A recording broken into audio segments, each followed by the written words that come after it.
Friends, स्वागत है आपका आपके यूट्यूब चैनल टूनस फॉर स्टूडेंट पर। दोस्तों, इस वीडियो में हम बात कर रहे हैं रेलवे के नई भर्तियों से संबंधित महत्वपूर्ण बिंदु पर। दोस्तों, यहाँ पर आप देख सकते हैं कि सरकारी विभागों में लगभग 6 लाख पद खाली हैं और दिसंबर 2023 तक की अगर बात करें तो यहाँ पे सिर्फ और सिर्फ रेलवे में ही 2.5 लाख पद रिक्त हैं। अब ये 2.5 लाख पद रिक्त हैं तो इसमें कितने वैकेंसी कंप्लीट की गई, कितने वैकेंसी अभी रिक्त हैं, तो ये भी मैं आपको बता देता हूँ। तो देखिए, यहाँ पर ANI के एक रिपोर्ट के अनुसार अगर बात करें यहाँ पे तो टोटल नंबर ऑफ स्टूडेंट की अगर बात करें तो 1,47,280 स्टूडेंट का यहाँ पे सिलेक्शन हुआ है ग्रुप डी और NTPC मिला करके, जो कि 2019 में आई थी। और ये दिसंबर 2023 की वैकेंसी के अकॉर्डिंग देखा जाए, दिसंबर नहीं, 30 जून 2023 की वैकेंसी के अकॉर्डिंग यहाँ पे ये बातें की गई है। तो लगभग सभी कैंडिडेट का यहाँ पे पैनल बन चुका है, कुछ ही संख्या में है, यानी कि 20 हज़ार नहीं कह सकते, 10,000 के आसपास ही कैंडिडेट का जो है सिलेक्शन अभी तक फाइनल मेरिट में नहीं आया है। ठीक है, तो ऐसे में जो रिक्त पद हैं वो लगभग 1 लाख प्लस रिक्त पद सिर्फ दिसंबर तक की है, और आने वाले 2025 के हिसाब से अगर देखा जाए तो 1.25 लाख 1.5 लाख के आसपास हो जाएंगे। तो ये रिक्तियाँ आखिर क्यों नहीं उतने संख्या में आई, इसका मेन रीज़न क्या है? तो दोस्तों, यहाँ पर जिस हिसाब से रेलवे बता रही है कि एक सॉफ्टवेयर जनरेट किए हैं, सॉफ्टवेयर के अकॉर्डिंग ही इनको रिक्तियाँ मिलती है। पता नहीं मैनुअली नहीं कर पा रहे हैं, सॉफ्टवेयर से ही काम करवा रहे हैं। तो यही कारण है दोस्तों कि सीटों की संख्या बहुत ही कम रही। लेकिन मैं आपको बता देता हूँ कि लेवल 1 यानी कि ग्रुप डी की अगर बात करें तो यहाँ पर सीटों की संख्या अधिक हो सकती है, क्योंकि देखिए सबसे अधिक पद जो है रिक्त वो रेलवे के ग्रुप डी पोस्ट पर ही होते हैं। क्यों होते हैं? नंबर 1 रीज़न ये है दोस्तों कि देखिए ग्रुप डी जो ज्वाइन करते हैं कैंडिडेट, वो तुरंत बाद जो है कहीं ना कहीं उनका सिलेक्शन हो जाता है, फिर ग्रुप डी को वो रिजाइन कर देते हैं। मैक्सिमम स्टूडेंट के साथ ये होता है और आप लोग भी जानते हैं।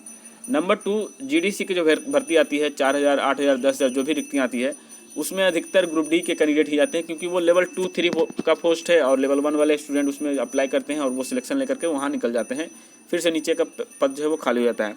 तो पद तो खाली होते हैं, लेकिन उसको भरने के लिए एग्ज़ाम करवाना बेहद ज़रूरी है और अच्छे संख्या में पोस्ट का भी आना बहुत ज़रूरी है। तो मेरा मानना है कि ग्रुप डी का पोस्ट शायद अच्छे संख्या में आए, लेकिन जब ये प्रत्येक साल ये वैकेंसी लाएंगे तब फिर स्थिति थोड़ी दूसरी हो जाएगी। चलिए अब हम बात करते हैं इस नोटिस के बारे में। देखिए, कुछ लोग कह रहे हैं ये नोटिस फेक है। दोस्तों, ये नोटिस फेक नहीं है, थोड़ा सा इसमें डेटा मिसप्रिंट हुआ है, वो मैं आपको बता दूंगा। चलिए स्टार्ट करते हैं। देखिए,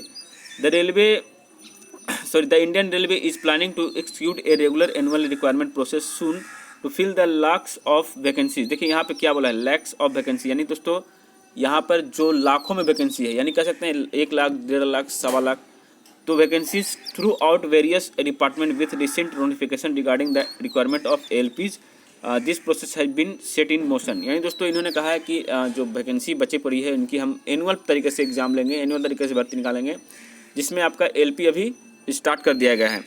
उसके बाद बताया, in an interaction with the media the central minister of railway Shri Ashwini Vaishnaw started that the Indian railway is planning to have annual process to requirement instead of bunching all the vacancies in a single requirement exam. यानी दोस्तों एक साथ exam लेने की जगह पर हम कई चरण में एग्जाम लेंगे, और उसी का ये इन्होंने जो है डेटा नीचे दिया है। आप लोग में से बहुत से लोग कहेंगे कि ये फेक है। दोस्तों, ये फेक नहीं है, ये ऑफिशियली आपको देखने को नहीं मिला होगा, लेकिन ये इंटरनली आपको ये जारी कर दिया गया है। और वहीं बात करें दोस्तों, यहाँ पर आप जो देख रहे हैं ये अक्टूबर 2023 जो लिखा हुआ है, यहाँ पर मिसप्रिंट हुआ है, 2025 लिखना ये छोड़ दी है। अब आगे हम बात करते हैं कि कौन सी रिक्तियाँ जो है कब आएगी। तो LP जो कि ऑलरेडी 19 जनवरी 2024 को आ चुकी है 5,696। RRB टेक्नीशियन जो कि टू बी नोटिफाइड यहाँ पे लिखा गया है, फिलहाल अभी आपको 9,000 लगभग बताए जा रहे हैं, जो कि फरवरी मार्च यहाँ पे बताया गया था। जैसा कि इन्होंने बताया था फरवरी मार्च में ये आ सकता है, तो फरवरी में नहीं लेकिन मार्च में आपका ये नोटिफिकेशन आ जाएगा। ठीक है, RPF की अगर बात करें कांस्टेबल की, तो 2250, मात्र 2250 की ही रिक्तियाँ आएगी, वो भी फरवरी मार्च में ही बताया जा रहा है, यानी कि मार्च के अंत तक आपको ये नोटिफिकेशन देखने को मिल जाएगा RPF के वेबसाइट से। ठीक है, वहीं अगर बात करें दोस्तों NTPC, जो सबसे बड़ा स्टूडेंट का एक चाहत है कि NTPC में जाएं, तो उनके लिए दोस्तों टू बी नोटिफाइड यहाँ पे वैकेंसी नहीं बताई गई है, लेकिन ये जून जुलाई में स्टार्ट कर दी जाएगी प्रक्रिया। जैसा कि रेलवे मंत्री अश्विनी वैष्णव जी का एक हाल ही में एक वीडियो कॉन्फ्रेंस के जो है आप लोग देखे होंगे कि एक इंटरव्यू में वो कह भी रहे थे। ग्रुप डी की बात करें दोस्तों, तो group D to be notified यहाँ लिखा हुआ है सितंबर 2024, उन्होंने अक्टूबर कहा है, यहाँ सितंबर लिखा हुआ है, यानी सितंबर से अक्टूबर तक आपकी ये वैकेंसी आ जाएगी। वहीं अगर बात करें RRB JEE की, जो JEE वाले स्टूडेंट बार बार पूछ रहे थे, तो ये अक्टूबर 2023 में आ जाएगी, सॉरी अक्टूबर 2025 में आ जाएगी, ठीक है। तो इसको लेके आपको कंफ्यूज नहीं होना है, ये डेटा जो है बिल्कुल सही है। हाँ, लेकिन अब बात ये आती है कि चुनावी मुद्दा है कि क्या है, चुनावी जुमला है कि क्या है, आने वाले दिनों में पता चलेगा कि चुनाव में बीजेपी सरकार अगर फिर से रहती है तो क्या ये हो पाएगा, अगर हटती है तो भी क्या ये हो पाएगा, ये देखने वाली बात है, ठीक है। तो ये था आज का अपडेट। बाकी आप लोग क्या कहना चाहते हैं कमेंट में जरूर लिखिएगा। चलिए मिलते हैं नए वीडियो में, तब तक के लिए जय हिंद, जय भारत।